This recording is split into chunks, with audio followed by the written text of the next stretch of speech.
girls, this is it. Ladies and gentlemen, as Gotham Chess would say. Well, okay, now we go to Russalimo. All right, this is very exciting stuff. Dennis not going for a Berlin. He's sampling other openings. Danny, we got to pull it up. What was going on there? Yeah. I got to get rid of I got a lot going on over here. We're doing the second game draw. Okay, so let's back up to where Levy... Black had an only move according to the computer, and Levy spotted the idea of c4.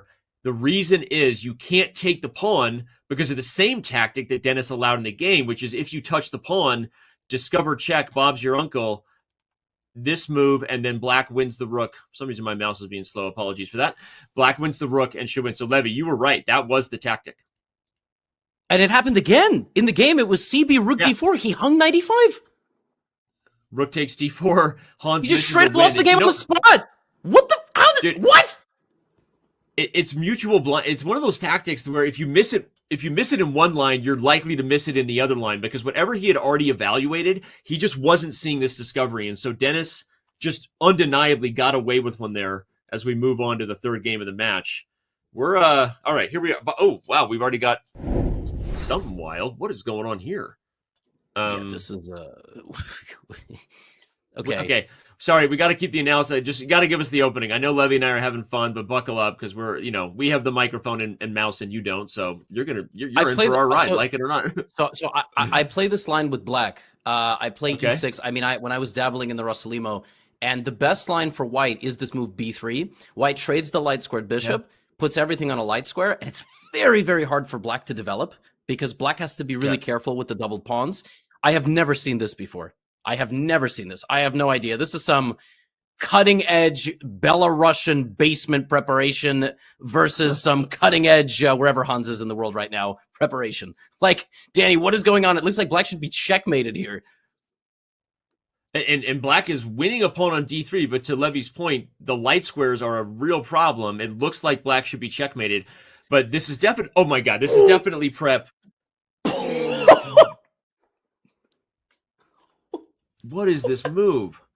It's also just crazy that Hans is finding these moves. Look at the time, everybody. So as impressive as the brilliancy on the board is the fact that Hans is clearly pulling this out of whatever prep he has at home, right? This was cooked up in the kitchen long ago. You don't play moves or find moves like that with only 5 or 6 seconds off your clock. And the worst part is, Danny, you have to play the game of refuting the opponent's preparation. I mean, what people have to understand at home is this is equal with best play. Maybe White has some advantage. Hans knows this, he's memorized it. And Lazavik finds the only move. Bishop g4, sacrificing the bishop to deflect the white queen. And now he has made it out alive. Unfathomable. And Hans rubs his chin. And look, Hans knows he escaped. He's out of the prep. Well, he's out of the woods, but he also had to use a couple minutes to get there. So, I mean, Hans kind of gives that little bit of all right, nod to the person who figured it out over the board. But he does have a 2-minute edge on the clock. And by the way, he also has the better minor piece exchange. Again, I think this is an endgame where once more, the knight is better than the bishop. The bishop is not a great piece blocked behind the center pawn. So if you're just tuning in, we've had 3 games so far, 3 early endgames. And every time, Hans has had the knight dynamic versus the bishop dynamic. And I think, once again, it's a little better for White. Danny, I will point out, I have a feeling Hans should have saved this for the 3-1 because at this point in a 3-minute game, Denis Lazavik has 30 seconds on the clock. Like, the thing about 5-1 is that it really feels like a rapid game. It really does. Yeah. The guy now has 2.5 minutes to stabilize the position. Hans uncorked pure savagery. Like, just unbelievable complications, and Denis just kind of chilled out, and they're both playing at 99% right now. So, yep.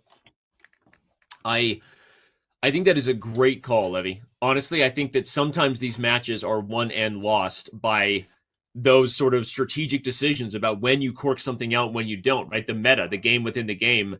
And I know it seems like an early call to make, and at some point, Levy and I are going to be lost in bullet, and no one will remember this. But I think that was actually a great call. So depending on what happens, you may see a game that Lazavik holds here, and Hans really regrets a chance to get a victory with that brilliant, literally brilliant move, 14 bishop e5. That was some amazing prep. And yet, Danny, as we look forward to another knight versus bishop endgame, shout out to the Levy's word of the day, by the way. I actually still think White is doing very well. White has a 2-on-1. And if you imagine a future where we make some progress, Danny, Black has nothing. Black doesn't have a single pawn that he can use, and his bishop is horrible. So yeah.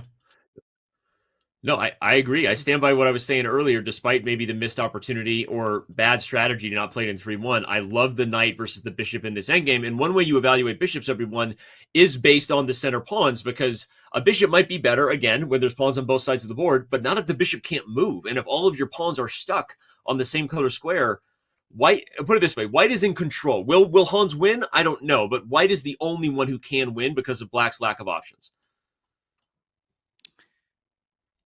Black has such a miserable position, but it is actually just equal.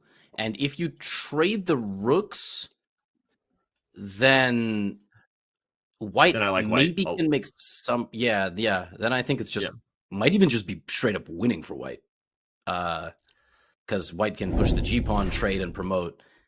But we'll see. Yeah. Note the difference is that Hans has a very clear majority, a 2-on-1, that will at some point become a passer. Black's 4-on-3 majority is completely blockaded and stuck on the light square. So again, just pointing out the obvious dynamics, but it's important to explain why our emotional dynamics just really favor Hans as the only one who could win. But okay, he's struggling right now. Look at Denis. He's played tough positions before. Some people are built for that in their personality. Denis defends tough endgames for a living, right? I mean, honestly, he kind of does. So I don't know that he's that rattled, given that this looks bad, but I'll flip the script, Levy. How are you making progress if you're White now? That's kind of what Denis is saying. Because by the way, if you go all in on G4, I'm gonna play A4, and that's what Denis keeps threatening, to keep this rook on this square. No, it could just be a case of mutual stalemate. White threatens a thing, Black defends it. But White's resources are drawn in that direction, as they are now, to the queen side, left side of the board. And he's not going to be able to push the pawn over there. So he's kind of trying to get everything. But yeah, you're not going to get... draw. Wow. They just repeated. Okay. There you go. Oh, man, for some exciting chess to start